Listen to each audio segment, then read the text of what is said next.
നീണ്ട 14 വർഷങ്ങൾക്ക് ശേഷമാണ് കേന്ദ്ര സർക്കാർ പാസ്പോർട്ട് സേവന നിരക്കുകൾ ഇത്രയധികം വർദ്ധിപ്പിച്ചത്. ഈ നിരക്കുകൾ ജൂലൈ 1 മുതൽ പ്രാബല്യത്തിൽ വരികയും ചെയ്തു. അത് വലിയ വാർത്തയായിരുന്നു. ഇന്ന് പറയാനുള്ളത് അതിന്റെ ബാക്കി കാര്യങ്ങളെക്കുറിച്ചാണ്. UAE-യിലെ ഇന്ത്യൻ പ്രവാസികൾക്ക് ഏറ്റവും സുപ്രധാനമായ ഒരു കാര്യമാണിത്. UAE-യിലെ ഇന്ത്യൻ എംബസിയിലും ദുബായ് ഇന്ത്യൻ കോൺസുലേറ്റിലും പാസ്പോർട്ട്, വിസ, സാക്ഷ്യപ്പെടുത്തൽ അഥവാ അറ്റസ്റ്റേഷൻ സേവനങ്ങൾ തേടുന്നവർക്ക് പുതിയ മാർഗനിർദ്ദേശങ്ങൾ വന്നിട്ടുണ്ട്.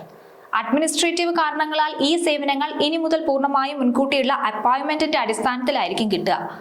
അപേക്ഷകർക്ക് ബുക്കിംഗ് നടത്തുന്നതിനായി പ്രത്യേക പോർട്ടൽ ഒരുക്കിയിട്ടുണ്ട്. ബുക്കിംഗ് പോർട്ടലായ book.passportindia.uae.com വഴി അപേക്ഷകർക്ക് തീയതിയും സമയവും മുൻകൂട്ടി നിശ്ചയിക്കാവുന്നതാണ്. ഓരോ ദിവസത്തെയും സേവനങ്ങൾക്കുള്ള അപ്പോയിന്റ്മെന്റ് തലേ ദിവസം രാത്രി 8-ന് പോർട്ടലിൽ ലഭ്യമാകും. മുൻകൂട്ടി അപ്പോയിന്റ്മെന്റ് എടുത്തവർക്ക് നിശ്ചയിച്ച സമയത്തിന് 15 മിനിറ്റ് മുൻപ് മാത്രമേ ഓഫീസിലേക്ക് പ്രവേശനം അനുവദിക്കൂ. തിരക്ക് ഒഴിവാക്കുന്നതിനായി അപേക്ഷകന് മാത്രമായിരിക്കും പ്രവേശനം ലഭിക്കുക.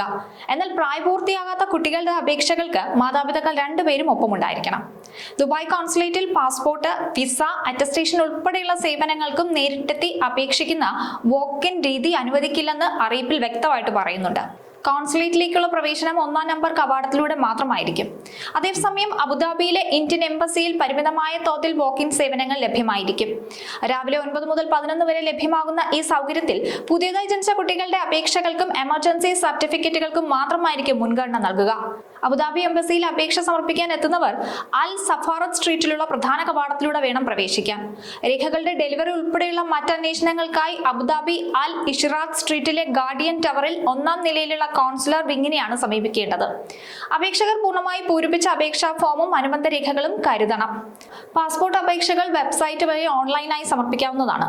ഓൺലൈനായി അപേക്ഷ സമർപ്പിക്കുമ്പോൾ അതീവ ശ്രദ്ധ പുലർത്തേണ്ടതുണ്ട്. അപേക്ഷകൾ നിരസിക്കപ്പെടാതിരിക്കാൻ കൃത്യമായ മാർഗനിർദ്ദേശങ്ങൾ പാലിക്കണം. ചിത്രങ്ങളും ഒപ്പം അനുബന്ധ രേഖകളും കൃത്യമായ നിർദ്ദേശങ്ങൾ പാലിച്ച് അപ്ലോഡ് ചെയ്യാൻ ശ്രദ്ധിക്കണം. ഒപ്പം വിരലടയാളവും വ്യക്തമായ വെള്ള പശ്ചാത്തലത്തിൽ വേണം അപ്ലോഡ് ചെയ്യാൻ. സേവനങ്ങൾക്കുള്ള ഫീസ് പണമായി മാത്രമേ സ്വീകരിക്കുകയുള്ളൂ. അതായത് ക്യാഷ് കയ്യിൽ കരുതണം. കൃത്യമായ തുക തന്നെ കയ്യിൽ കരുതാൻ പ്രത്യേകം അപേക്ഷകർ ശ്രദ്ധിക്കണം.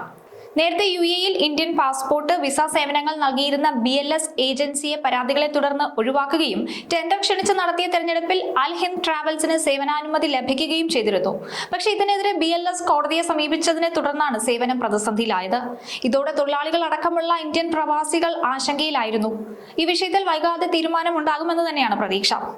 UAE-യിലെ ലക്ഷക്കണക്കിന് വരുന്ന ഇന്ത്യൻ പ്രവാസികൾക്ക് ആശ്വാസം പകർന്നതാണ് എംബസിയുടെ ഈ താൽക്കാലിക ക്രമീകരണങ്ങൾ. പുതിയ ഓൺലൈൻ ബുക്കിംഗ് സംവിധാനം കാര്യങ്ങൾ കൂടുതൽ സുതാര്യവും എളുപ്പവുമാക്കും. അപേക്ഷിക്കാൻ പോകുന്നവർ കൃത്യമായ രേഖകളും പണവും കയ്യിൽ കരുതാനും സമയക്രമം പാലിക്കാനും പ്രത്യേകം ശ്രദ്ധിക്കേണ്ടതാണ്. കൂടുതൽ ബുദ്ധിമുട്ടുകൾ ഒഴിവാക്കാൻ അവസാന നിമിഷം വരെ കാത്തു നിൽക്കാതെ പാസ്പോർട്ട് പുതുക്കൽ പോലുള്ള അത്യാവശ്യങ്ങൾക്കായി മുൻകൂട്ടി തന്നെ അപ്പോയിന്റ്മെന്റുകൾ ബുക്ക് ചെയ്യണം. നമുക്കറിയാം, പാസ്പോർട്ട് ഒരു പ്രവാസിയെ സംബന്ധിച്ചിടത്തോളം വളരെ പ്രധാനപ്പെട്ട ഒരു രേഖയാണ്.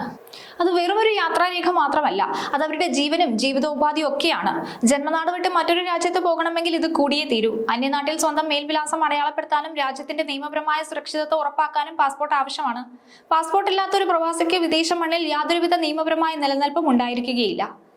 ഒരു പ്രവാസിയുടെ ദൈനംദിന ജീവിതത്തിലെ പല കാര്യങ്ങളും ഈ രേഖയുമായി ബന്ധപ്പെട്ടതാണ്. വിദേശത്ത് നിയമപരമായി താമസിക്കാനുള്ള വിസ അനുവദിക്കുന്നതും ജോലി ലഭിക്കുന്നതുമെല്ലാം പാസ്പോർട്ടിന്റെയൊക്കെ അടിസ്ഥാനത്തിലാണ്.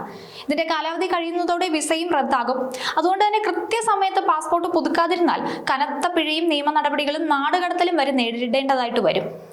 അടിയന്തര സാഹചര്യങ്ങളിൽ ജന്മനാട്ടിലേക്ക് പെട്ടെന്ന് മടങ്ങണമെങ്കിലും കാലാവധിയുള്ള പാസ്പോർട്ട് കയ്യിൽ ഉണ്ടായിരിക്കണം. യാത്രാ തടസ്സങ്ങൾ ഉണ്ടാകാതിരിക്കാൻ പ്രവാസികൾ ഈ രേഖ എപ്പോഴും തയ്യാറാക്കി വെക്കണം. കൂടാതെ ജോലി സ്ഥലത്ത് തർക്കങ്ങളിലോ മറ്റ് അപകടങ്ങളിലോ പെട്ടുപോയാൽ സ്വന്തം രാജ്യത്തിന്റെ എംബസിയിൽ നിന്ന് നിയമസഹായം തേടാനും ഒക്കെ ഈ രേഖ വേണം. ചുരുക്കത്തിൽ, വിദേശ രാജ്യത്തൊരു പ്രവാസിക്ക് അന്തസ്സോടെയും സുരക്ഷിതമായും ജീവിക്കാനുള്ള ഏറ്റവും വലിയ ആയുധവും കവചവുമാണ് പാസ്പോർട്ട് എന്ന് പറയാം.